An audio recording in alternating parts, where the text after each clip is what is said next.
મિત્રો આજે આપણે જઈ રહ્યા છીએ અરવલ્લીના ડુંગરોમાં આવેલા એક પવિત્ર મંદિર ખાતે, જે છે કકરાઈ માતાનું મંદિર. તો બને રહેજો વિડીયોની અંદર.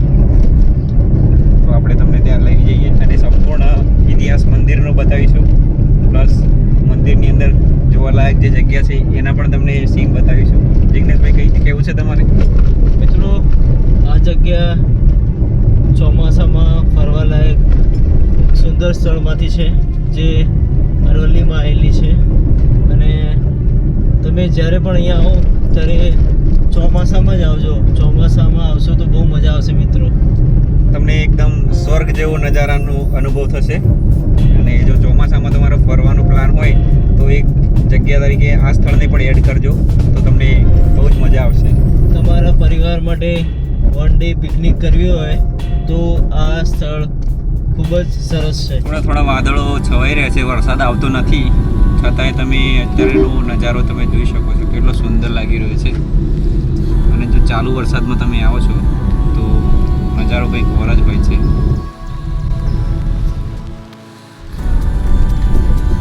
આ છે ભોલેનાથ દાદાનું મંદિર. આપણે પહોંચી ગયા છીએ અરવલ્લીની ગિરિમાળાની અંદર આવેલું પ્રાકૃતિક અને સુંદર કકરાઈ માતાનું મંદિર. અહીંયા જેવા તમે પહોંચશો એટલે તમે શહેરના ઘોંઘાટથી દૂર અને એક પ્રાકૃતિક અને સુંદર રમણીય સ્થળે આવી જશો. તમે આજુબાજુ મહેસૂસ બી કરી શકતા હશો કે કેટલો પક્ષીઓનો કલરવ છે અને એકદમ શાંત વાતાવરણ છે. શું કેવું છે જિગ્નેશભાઈ તમારે આ વિશે? કમલેશભાઈ, અહીંયા આવ્યા પછી એક અદ્ભુત પ્રકારની શાંતિનો અહેસાસ થાય છે આપણને. જે શહેરનું ઘોંઘાટ છે એ અહીંયાથી બહુ દૂરો મિલ છે, બહુ દૂર છે. અહીંયા આવ્યા પછી તમને એક અદ્ભુત શાંતિ અનુભવાશે. આ પક્ષીઓનો કલરવ અને શાંતિ છે બહુ અહીંયા. કમલેશભાઈ, આ નજારો બતાવો ને મિત્રોને.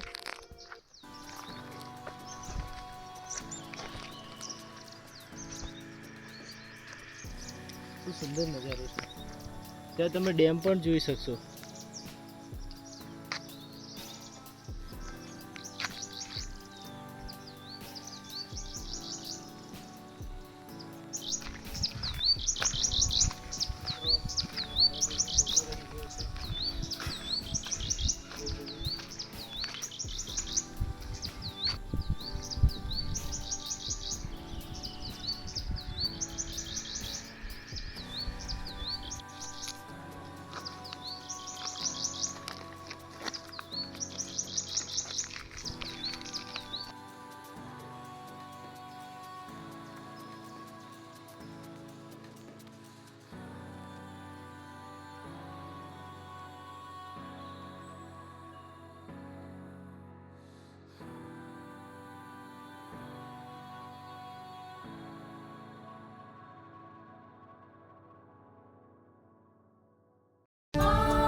અરવલ્લીની ગિરિમાળ, દધાલિયાના ડુંગર પર કકરાઈનો વાસ. સાંજ ઢળે ને સોનું વરસે આસ્થાનો આભાસ. મન મારું શાંત થાય મળે માડીનો સહવાસ. જય હો કકરાઈ માત પૂરે જીવનની આશ. જય મા કકરાઈ. નવરાત્રિની અંદર અહીંયા વિવિધ પ્રકારની માનતાઓ કરવા માટે પણ આવતા હોય છે. એમાંથી તમે જોઈ શકો છો અહીંયા કેટલા લોકોએ ચૂંદડીનું ચડાવ્યું છે અને વાળ પણ ચડાવ્યા છે. ખબર નહીં આ કેમ કરતા હોય છે, પણ આની જોડે લોકોની આસ્થા પણ જોડાયેલી છે. એટલા માટે અહીંયા ચૂંદડી, વાળ અને ગળા ગરબા રૂપે ચડાવવાની પણ અહીંયા પ્રથા છે.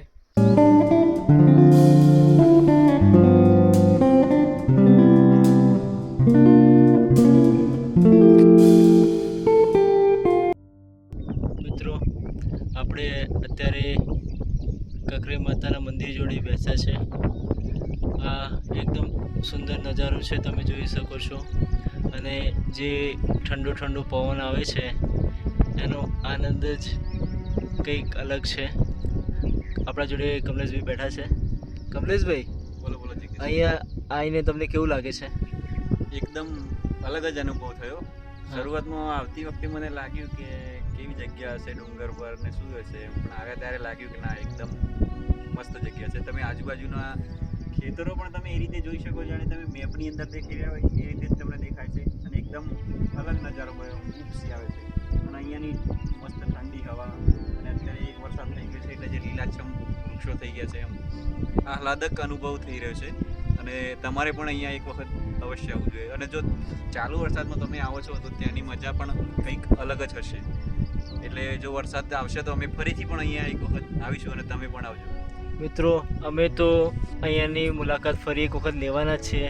તમે પણ જો એક દિવસના ટ્રીપનો પ્લાન કરતા હોય તમારા મિત્રો અથવા ફેમિલી જોડે, તો અહીંયાથી તમે ચોક્કસ આવજો અને અહીંયા કકરાઈ માતાના મંદિરના દર્શન કરજો, માતાજીના આશીર્વાદ લેજો અને આ સુંદર પ્રકૃતિના નજારાનો આનંદ લેજો. ઠીક છે મિત્રો, ચલો. તો આ હતું કકરાઈ માતાજી મંદિર વિશેનો વિડીયો. તો તમને વિડીયો કેવો લાગ્યો? જો વિડીયો ગમ્યો હોય મિત્રો તો અમારી ચેનલને લાઈક, શેર અને સબસ્ક્રાઈબ કરવાનું ના ભૂલતા. મળીશું આવા જ અવનવા વિડીયોની અંદર. તો લાઈક શેર કરતા રહેજો. ધન્યવાદ.